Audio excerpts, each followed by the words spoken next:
It's Parshas Noach. Parshas Bereshis covered 1,500 years, the first 1,500 years from the moment of creation, and now we're already up to Noach, and the parsha begins with the Eila Toldos Noach. Noach ish tzadik tomim hoya bidoi roisov es ha'elokim his halach Noach.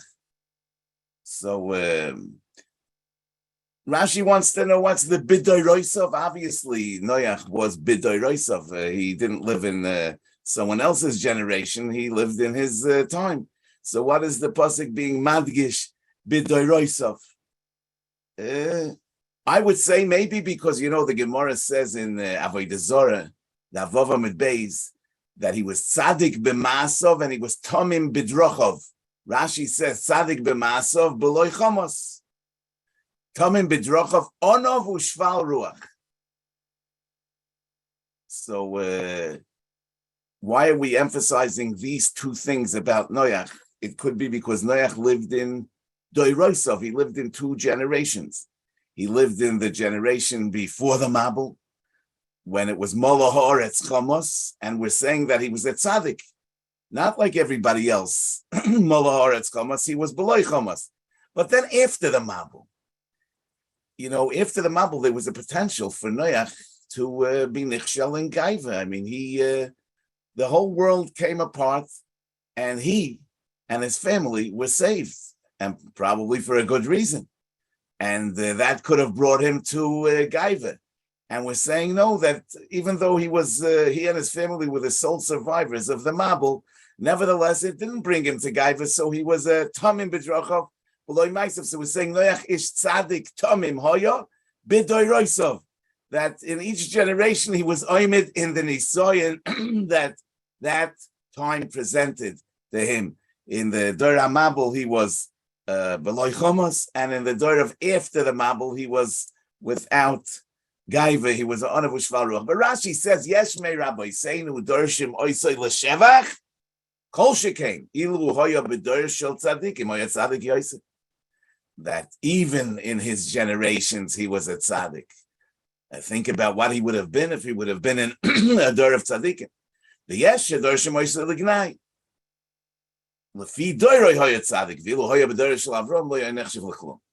So obviously we find this very disturbing. I mean, if the Torah is calling him a tzaddik, and we could darshan that he was really a tzaddik. Not only was he a tzaddik relative to his time, but he was really a tzaddik. And the B'doi Roisov is coming to say that if he would have been in another generation, he would have been even a bigger tzaddik, because even in his door he was a tzaddik. Kol shekin b'dor shel Avram, kol shekin b'dor shel tzaddikim. So why would somebody want to say that he wasn't such a tzaddik? In the Gemara, it's Rabbi Yochanan who says, "Is the dorish l'shevach?" I mean, Rabbi Yochanan is the dorish l'gnai. The Gemara in Sanhedrin, Daf Kuf Ches, he says that only. According to his generation, he was considered a tzaddik, but in the time of Avram, in the time of tzaddikim, he wouldn't be nechshav l'klum. And Rish Lakish is the dorish l'shevach. So it could be that a drasha is really a drisha. A drasha is really making a request. It's really like miloshen ad drosh achicha oisoi that it says by Hashavas Aveda.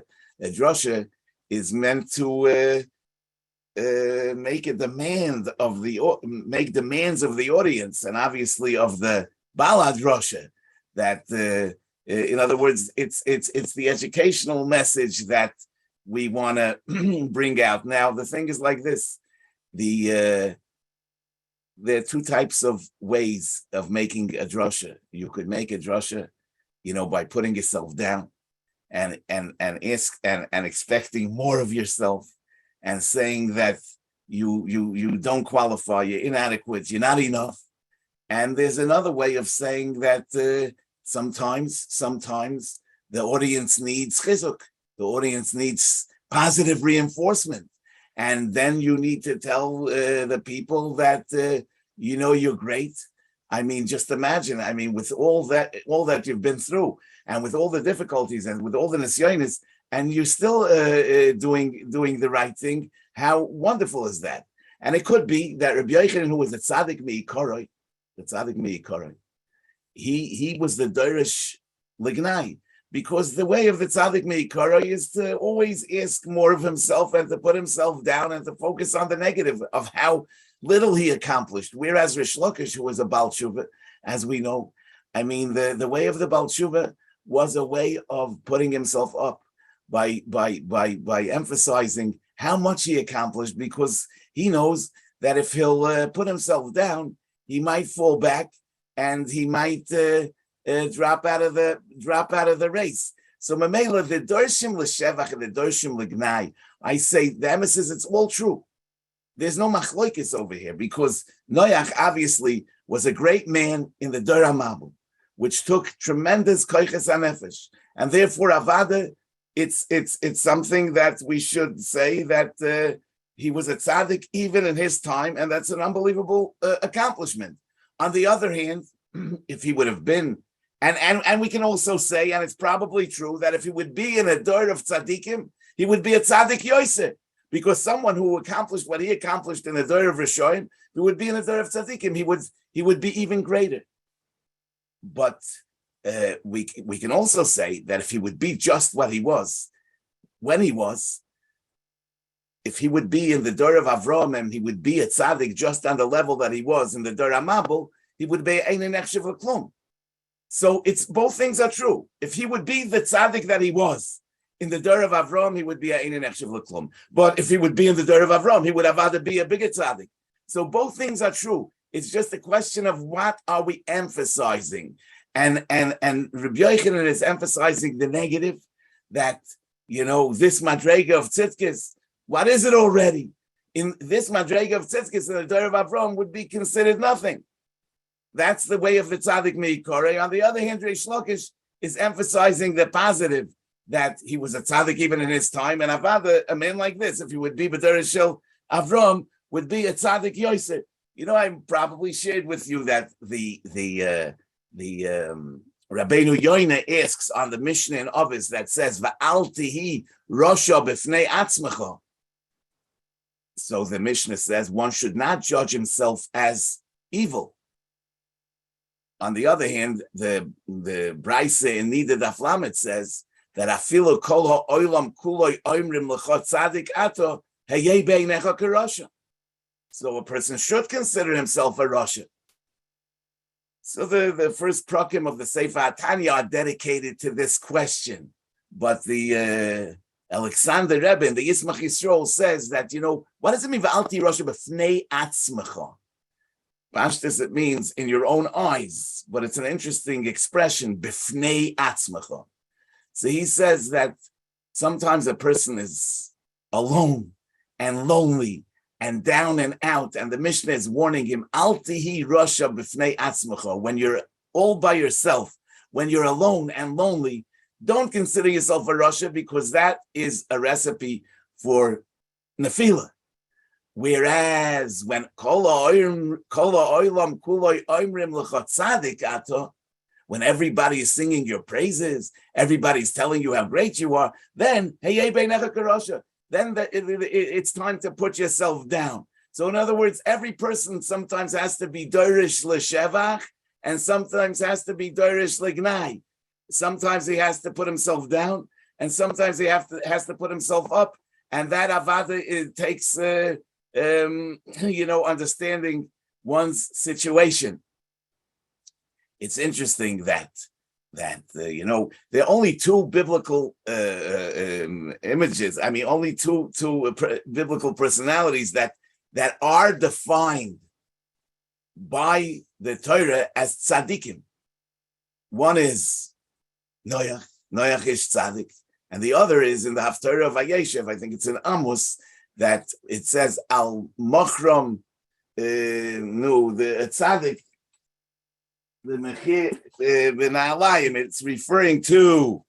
It's referring to Yosef. It says, al koyam Hashem al shloisha pisha Yisrael al arba lo yoshev al michram bakesef tzaddik, for selling for money the tzaddik, which is referring to Yosef HaTzaddik. So the two tzaddikim that are called tzaddikim in Tanakh are Noach and Yosef. So it's noteworthy that both these tzaddikim are not so pashut, because you see, Noach is tzaddik, yesh doshim l'shevach, yesh doshim l'gnai. Yosef, Rav Shmuel, vayova yabaisa, lasois malachtoi. So one mandama says that it's malachtoi mamish, the other mandama says lasois strochov nichnas. So it's the two tzaddikim. It's not so pashut, that they were such tzaddikim. Obviously, the message is that the tzaddik, it's not about perfect, right? Because nobody's perfect, and it's not, tzidkis is not about all or nothing. Most human progress takes place in the space between all and nothing, and therefore we say that Yosef HaTzadik and Noach HaTzadik, they're a tzaddik, but it could be that Lasois Tzrochov Nichnas, and then he faced the challenge and overcame the Nisoyan.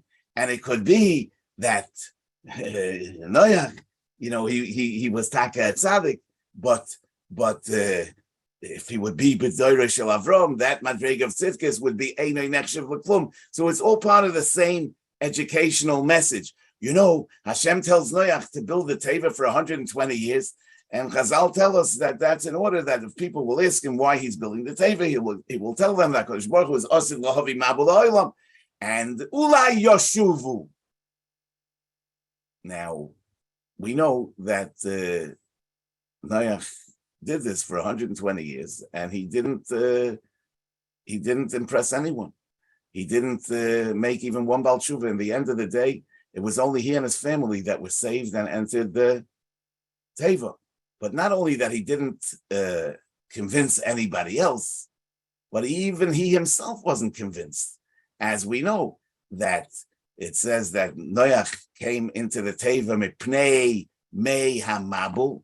Rashi says that af Noach miktane emono hoyo maimin ve'enoi maimin sheyovoy hamabul v'loi nichnas ad shedochku hamayim. So he didn't enter until the water pushed him in. I mean, he after 120 years of darshaning that a mabul is coming, even he wasn't convinced that it's really happening, and he was loy nichnas ad shedochku hamayim. So why did the Rebbeinu Shalom, have him do this for 120 years? The Rebbeinu Shalom knew obviously that nothing will come of it. So it could be that if he wouldn't have darshaned for 120 years, he wouldn't have even reached the madrega of Tanei Amona, because he lived in a generation of kfira, of Mola Haaretz Chamos, and Tanei Amona is also a big madrega in such a time. It's not the big maimin. Ilu haya b'doroi shel Avram, b'doroi shel tzadikim lo haya nechshev l'klum. It's not the big maimin, but it's a tiny, small maimin that when the water is dachku, he finally thinks, maybe it is true. And that was accomplished by darshaning for 120 years. So sometimes a person has to work and work and work and work in order to come to the small madrega, and he shouldn't consider that small madrega to be insignificant and unimportant, and he should understand that even that small madrega is a big accomplishment. And therefore, when we look at Noach and we see the mandama that's derish l'gnai, and we say that even the gnai, the Torah calls ish tzadik tomim. So even if we have a lot of gnai, and even if we know that our madrega of tzidkis would be considered nothing compared to the great tzaddikim, but nevertheless it could be that for who I am and for where I am, it could be that this is considered a tremendous accomplishment, and therefore, I should be encouraged to do more of that. In the Haftarah of this week, we have the pasuk Rani Akora Lo Yolodo Pitzchi Rina B'Tzahali Lo Yichola Hirabim B'nei Shoymemo Mibnei Ba'ula Omar Hashem. So the pasuk is calling on the Akora to sing, and to the one that never gave birth to break out in song and rejoice, and why? Because the children of the Shoymema, of the desolate, are more than they outnumber the children of the inhabited one, which is referring to Yerushalayim, and we're saying that Yerushalayim is the Hakora Lo Yeloda, Pashtus, the Pshat in the Pasuk is that Yerushalayim was considered an Akara Lo Yeloda during all the years of Golus. But now, says the Navi, comes the time when Rani Akara Lo Yeloda Pitzchi Rina Vitzali Lo Yichola. Because now, Rabin B'nei Shoymema Mibnei Be'ula Amar Hashem. Because from this point on, there will be Rabin B'nei Yerushalayim will become a Rabbasi Am once again, and there will be more. Yerushalayim will have more children than the big cities of the world will have. But the Gemara in Brachas, Daf Yud has a different type in this Gemara, that there was the Tzedoki that asked Bruria, Mishum de lo yeloda Rani. I mean, it's mashma that the pasuk is saying that Yerushalayim, the Jewish people, should be happy for the lo yeloda. So she says to him, yeah, that we're happy that we didn't give birth to Rishoyim like you. Therefore, sometimes the lo yeloda is a source of simcha. But the psikte, as we know, says a third pshat, that harbe tzadikim ha'amida b'churbana yoyse mitzadikim shehamida li b'vinyona. That the pasuk is actually saying that the Rani Akara Lo Yeloda, it's not talking that from here on it'll be Rani Akara Lo Yeloda. That the one that was an Akara in the Golus will rejoice at the time of the Geula for what will be in the time of the Geula. But really, like the reading of the Tzeduki that says Mishum de Lo Yeloda Rani, that the Rani is during the time of the Golus even. But the Psikta is saying, what's the Rani about? What's the happiness about? The happiness is because even though it seems like Lo Yeloda, even though in the time of Churban, it seems like Lo Yeloda, it seems like Yerushalayim is not giving birth, it seems like nothing is being accomplished, but nevertheless, Harbe tzadikim ha'amida b'churbana yoyse mitzadikim she'amida li b'vinyona. In other words, that Yerushalayim, when it's in the mode of Lo Yeloda and Lo Yichala, it's Rabim B'nei Shoymema. When Yerushalayim is desolate, when Yerushalayim seems to be like a barren woman, Yerushalayim is giving more birth. Then Harbe Banim Amida Li B'churbana Yoyse Mi B'vinyana. So what does that mean?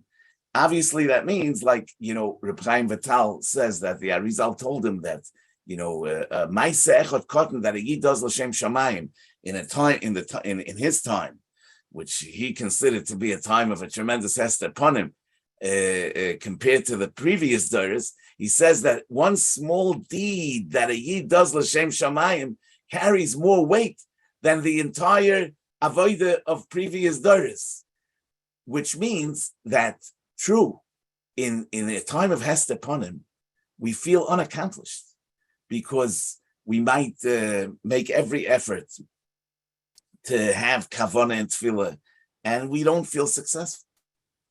And not only we don't feel successful, it could be we really aren't successful in terms of the yeloda, in terms of the product, in terms of the accomplishment. But we're saying over here that the Rebbeinu Shalom considers the effort to be the accomplishment. In other words, we're saying it's lo yichala and it's lo yeloda, but it's harbe banim ha'amida li b'churbana yosim b'binyana, because the effort is everything in the eyes of the Rebbeinu Shalom. Like we say, onu amelim u'mekablim schar. They say the Chafetz Chaim said that hey, amelim ain't mekablim schar. People are amelim and the mekabel schar. But he said because in the material world, if you accomplish, you accomplished. If you didn't accomplish, the fact that you tried has no meaning. But in Yiddishkeit, the onu amelim u'mekablim schar. So amela, it's really harbe banim amida li be churbana yosef b'binyana, because in the time of Gilui Panim, in the time of the Mikdash, I mean, it wasn't such a great thing. But in the time of Golus, b'chorbana. It's harbe bonim emidali b'chorbana yoise mi b'vinyana rabim b'nei shemema mi b'nei ba'ula amar Hashem. And therefore, Noach is an ador of Rishon. And the tzidkis that he reaches is the kind of tzidkis that b'doirim shel tzadikim lo yoyenechshav leklum. But the klum is everything. That klum is everything. And the Torah says about him that Noach is tzadik tamim moya b'dei roisav. You know, the Chavis Alvavis writes in the Shar Cheshbon HaNefesh, va'al timat be'inecha shum toiva sheta'asena l'shmoi afila b'mila oy b're'iyah ki hama'at memcha rav etzloi. You consider it small, but he considers it great. Don't consider what you're doing to be insignificant. Don't consider what you're doing to be unimportant. Don't consider it small. Va'al timat be'inecha shum toiva sheta'asena l'shmoi afila b'mila oy b're'iyah ki hama'at memcha rav etzloi. You know that in the we have in this week's parsha also the Dor HaPalaga. So there's a basic machlokes rishonim about what the chait of the Dor HaPalaga was. It says, "Vayi kol oretz sofa achas udvarim achadim," and then "Vayoimru hava nivne lanu ir umigdol v'roishe b'shamayim v'nasa lanu shein penofoitz al pnei kol oretz." So Rashi says, "Sofa achas udvarim achadim bo be'etza achas v'omru." So according to Rashi, the Dor HaPalaga, whatever this means, it was a gaiva. I mean, it was an exaggerated sense of self. They thought that they can actually oila shamayma, they can compete with the borei oila, and therefore they were. The einish was that Hashem was bolales vasam. They shouldn't be able to get together, and they shouldn't be able to build this migdal. But the Rashbam has a different mahalach. The Rashbam says, "Hava nivne lanu ir lefia pshat machotu Dor HaPalaga." What they do wrong? So he says, "Im mipnei she'amru v'roishay b'shamayim," that they wanted to build such a tall tower. Hoksiv, it says in Parshas Dvarim, "Arim gedolos u'betzureis b'shamayim." So shamayim doesn't necessarily mean something beyond. Elo lefisha tziva ma'kodesh baruch hu pru urevu umilu es haaretz. V'heim bochru lahem mokim l'sheves sham v'amru pen nafutz. Lefichach hefitzam misham b'gzeirasai. So the Rashbam is saying that, listen, these people, they learned from the experience of the Dor HaMabul, and the world was shaken up to the core. The Mabul destroyed the world. It's like people that came out of an earthquake. I mean, they feel that nothing is secure, nothing is permanent, and they were afraid to be nofoitz al pnei kol haaretz. Therefore, they wanted to be protected. They wanted to be together, pen nofoitz. They wanted to cuddle together like in the teva, to consider that, to continue in that mode of the teva. That's what the Rashbam is actually saying. HaKadosh Baruch Hu was tzivam pru urevu umilu es haaretz, but they didn't have the confidence. They didn't have the courage to be pru urevu umilu es haaretz. They said, pen ofetz al pnei kol haaretz, that's scary. And therefore, let's just cuddle together like in the teva. And therefore, according to the Rashbam, when HaKadosh Baruch Hu was bala esfasam, it's really not an oynish, but HaKadosh Baruch Hu forced on them the mission of conquering, of going out and creating a new world. So this was really obviously a big nisoyan in the Dor after the Mabul, to have the courage and the confidence. Look, you see, Adam Arishan was already nitztava on Prior Revi on Parshas Bereshis, but nevertheless, in this week's parsha, it says again, "Vayivarech Elokim es Noach ve'ezbonav, vayomer lem pru revu u'milu es haaretz," and then it says again, "Va'atem pru revu shirtzu ba'aretz u'revu ba."